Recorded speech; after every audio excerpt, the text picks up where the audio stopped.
Hello दोस्तों, इस video में हम बैक्टीरियल प्लाज्मिड्स के बारे में डिस्कस करेंगे। अगर आप इसे इंग्लिश में देखना चाहते हैं तो डिस्क्रिप्शन बॉक्स के लिंक पर क्लिक कर सकते हैं। सबसे पहले प्लाज्मिड्स क्या है, तो ये नेचुरली प्रेजेंट होते हैं। इनका साइज स्मॉल होता है, सर्कुलर होते हैं और ये एक्स्ट्रा क्रोमोसोमल है। मतलब जो बैक्टीरियल जेनोम या बैक्टीरियल क्रोमोसोम है उसके अलावा या उसके एडिशन में ये प्रेजेंट होते हैं। ऑटोनोमसली रेप्लिकेटिंग है, मतलब खुद से रेप्लिकेट करते हैं। इसके लिए ये बैक्टीरियल जेनोम पर डिपेंड नहीं करते हैं क्योंकि इनका अपना ऑरिजिन ऑफ रेप्लिकेशन होता है। ये डबल स्ट्रैंडेड फ्रेगमेंट है डीएनए के और ज्यादातर ये प्रोकैरियोट्स में प्रेजेंट होते हैं, लेकिन कुछ यूकैरियोटिक ऑर्गेनिज्म में भी ये प्रेजेंट होते हैं। एग्जाम्पल ईस्ट, फंजाई वगैरह। तो टर्म प्लाज्मिड दिया था जोशुआ लिडरबर्ग ने 1952 में। तो ये जो है बैक्टीरिया के सर्वाइवल के लिए एसेंशियल नहीं है, मतलब ये वाइटल नहीं है बैक्टीरिया के सर्वाइवल के लिए, लेकिन इसमें कुछ ऐसे जीन्स प्रेजेंट होते हैं जो कि होस्ट सेल को कुछ एडवांटेज प्रोवाइड करते हैं। Example antibiotic resistance.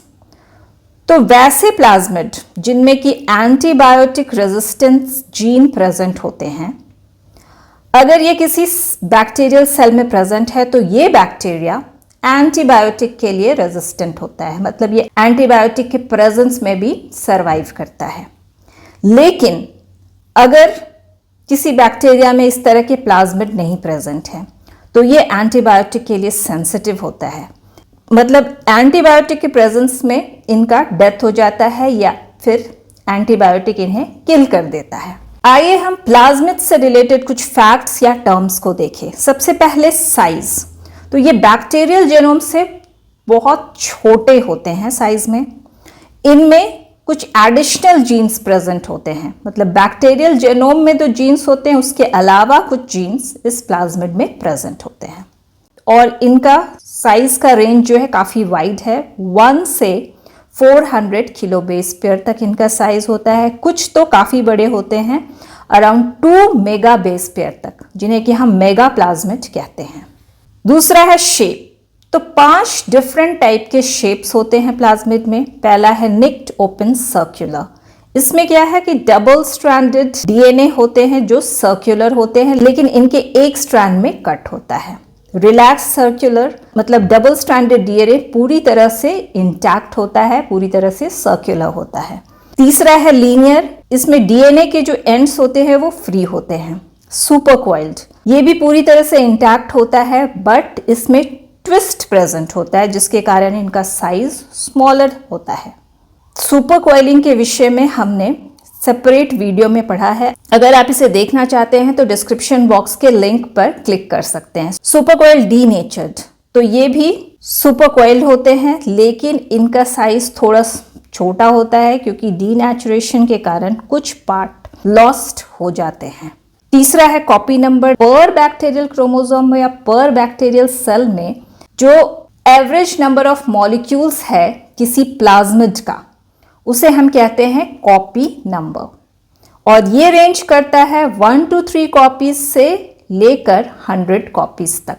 Host range, मतलब कोई भी टिपिकल प्लाज्मिड जो है वो कितने बैक्टीरियल स्पीशीज में एग्जिस्ट कर सकते हैं। तो कुछ प्लाज्मिड्स के होस्ट रेंज नैरो होते हैं, मतलब ये लिमिटेड नंबर ऑफ स्पीशीज में एग्जिस्ट करते हैं, लेकिन कुछ के होस्ट रेंज ब्रॉड होते हैं, मतलब ये large number of bacterial species में एग्जिस्ट करते हैं। पांचवा है कंपैटिबिलिटी ऑफ प्लाज्मिड्स, मतलब 2 या 2 से अधिक प्लाज्मिड किसी बैक्टीरियल सेल में को एग्जिस्ट कर पाते हैं या नहीं। अगर ये किसी बैक्टीरियल सेल में को एग्जिस्ट कर पाते हैं तो हम कहते हैं कि प्लाज्मिड्स आपस में कंपैटिबल हैं। अगर ये कोएग्जिस्ट नहीं कर पाते हैं तो हम कहते हैं कि ये इनकम्पैटिबल है। आइए हम प्लाज्मिड्स के प्रॉपर्टीज या कैरेक्टरिस्टिक्स को देखते हैं। पहला है एक्स्ट्रा क्रोमोसोमल। तो ये बैक्टीरिया के जो मेन जेनोम या फिर क्रोमोसोम होते हैं उसके अलावा या उसके एडिशन में प्रेजेंट होते हैं। ये ज्यादातर डबल स्ट्रैंडेड होते हैं, लेकिन लीनियर जो प्लाज्मिड होते हैं वो सिंगल स्ट्रैंडेड होते हैं। ये इंडिपेंडेंटली रेप्लिकेट करते हैं, मतलब ये अपने रेप्लिकेशन के लिए बैक्टीरियल जेनोम जो है उस पर डिपेंड नहीं करते हैं। इनका अपना ओरिजिन ऑफ रेप्लिकेशन होता है, इसलिए हम इसे रेप्लिकॉन कहते हैं। तो ये नॉन एसेंशियल होते हैं, मतलब बैक्टीरिया के सर्वाइवल के लिए इंपॉर्टेंट नहीं होते हैं, मतलब ये वाइटल नहीं है। लेकिन अगर ये प्रेजेंट है किसी बैक्टीरिया में तो ये उनके लिए बेनिफिशियल होते हैं। कुछ केसेस में ये इनको सिलेक्शन एडवांटेज प्रोवाइड करते हैं। जैसे अगर हम देखें एंटीबायोटिक रेजिस्टेंस, तो अगर किसी होस्ट सेल में प्लाज्मिड प्रेजेंट है जिनमें की जीन्स है एंटीबायोटिक रेजिस्टेंस के, तो ये जो है एंटीबायोटिक के प्रेजेंस में भी सरवाइव करेंगे। लेकिन वैसे सेल जिनमें कि इस तरह की प्लाज्मिड नहीं प्रेजेंट है, वो एंटीबायोटिक के प्रेजेंस में सरवाइव नहीं कर पाएंगे।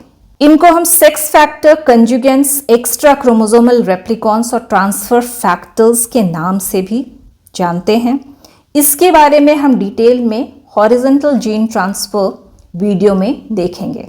इनका साइज भी वैरी करता है, वाइड रेंज है साइज का, 1 किलो बेस पेयर से 400 किलो बेस पेयर, और कुछ केस में तो ये 2 मेगा बेस पेयर तक होता है। तो हम कह सकते हैं कि इनका साइज रेंज जो है मिनी प्लाज्मिड से लेकर मेगा प्लाज्मिड्स तक है। अगर हम कॉपी नंबर की बात करें तो ये भी रेंज करता है 1 से सेवरल 100 तक। अगर प्लाज्मिड साइज में लार्ज हैं तो इनका कॉपी नंबर कम होता है, लेकिन छोटे प्लाज्मिड्स जो होते हैं उनका कॉपी नंबर ज़्यादा होता है। ये ज़्यादातर सर्कुलर होते हैं, लेकिन कुछ लीनियर प्लाज्मिड्स भी प्रेजेंट होते हैं, और इन लीनियर प्लाज्मिड के लिए कुछ स्पेशल रेप्लिकेशन मैकेनिज्म रिक्वायर होता है। वैसे प्लाज्मिड्स जिनका कॉपी नंबर कम है, उनके लिए सेल डिवीजन के समय इनको डॉटर सेल में डिस्ट्रीब्यूट करने के लिए कुछ पार्टीशन सिस्टम होते हैं। कुछ प्लाज्मिड्स जो है वो होस्ट क्रोमोसोम के प्लाज्मिड में इंसर्ट कर जाते हैं, या इनवैजिनेट कर जाते हैं, या इंटीग्रेट कर जाते हैं। इन्हें हम कहते हैं एपिसोम। इसके बारे में हम डिटेल में इस वीडियो के नेक्स्ट पार्ट में चर्चा करेंगे। कुछ ऐसे भी प्लाज्मिड्स होते हैं जो कि होस्ट सेल के फेनोटाइप को अफेक्ट नहीं करते हैं। वैसे प्लाज्मिड्स को हम कहते हैं क्रिप्टिक प्लाज्मिड। आइए हम प्लाज्मिड्स के रोल को देखें। तो इनके जीन्स जो प्रोटीन इनकोड करते हैं वो किसी भी बैक्टीरिया या किसी सेल को सरवाइव करने के लिए तो ज़रूरी नहीं होते हैं, लेकिन ये उस ऑर्गेनिज्म को कुछ एडवांटेज प्रोवाइड करते हैं।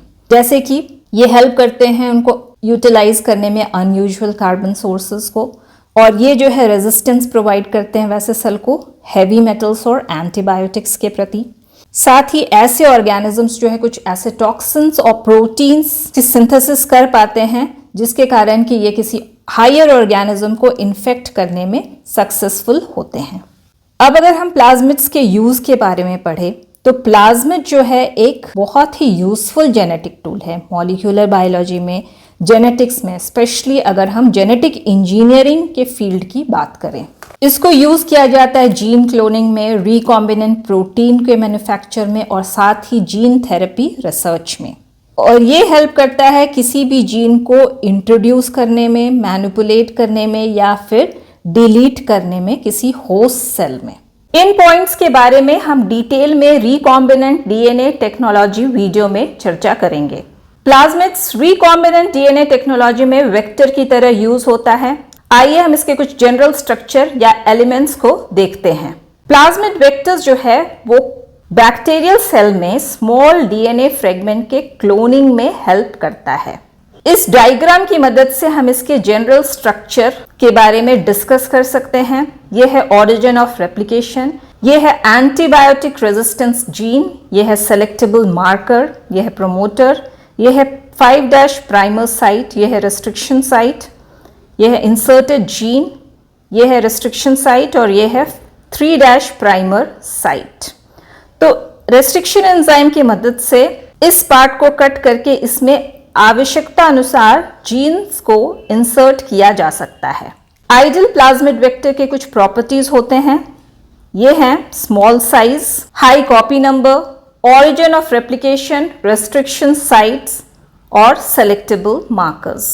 किसी नेचुरल प्लाज्मिड को क्लोनिंग वेक्टर्स की तरह यूज करने के लिए उसमें बहुत सारे मॉडिफिकेशन करने की आवश्यकता होती है।